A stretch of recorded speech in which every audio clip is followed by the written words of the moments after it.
Actually, while we're semi on the topic of traveling, don't you have a travel Instagram/YouTube channel? Yeah.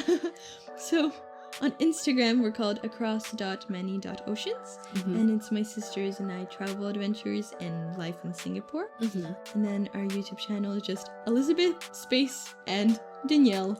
Danielle has one L and that's it. And it's about our life in Singapore. And I really am going to say that all of the credits for the channel go to homeschooling, because without homeschooling, we would not have had the time to start it.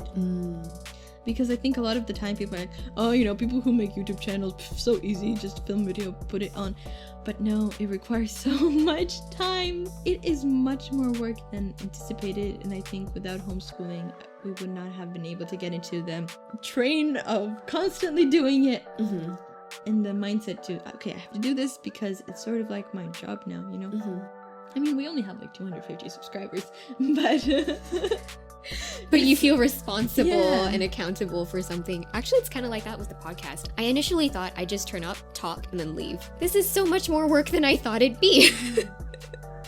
And I'm really glad that we're homeschooling, because I would never have been able to manage both this and the structure that you get with school all at the same time. For me, I'm very blessed because my homeschool curriculum is all text-based. I think it's nice to be living in a time and age when you have internet. Definitely. You are able to work on it. Imagine having to study everything by yourself from textbooks when you have nobody to explain it to.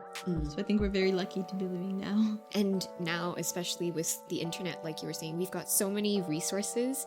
If you don't know how to do something, you can type it in Google, whereas maybe 50 years ago, you'd actually have to go down to a library. And it's crazy to think that some people who are 50 years old had to go down to a library to get something done. Many years ago, they had a different experience of schooling than we do now. But that's not limited to time. I think now, no matter what school you go to, you will definitely have a different experience. One thing is that when you transition to school from homeschooling, you're gonna be faced with more people. You're gonna have teachers that you might like, or you might really love, or you might not get along with as well. But most importantly, you're in school to learn. You're homeschooling, you also have to learn, and learning is the main part of anything we do.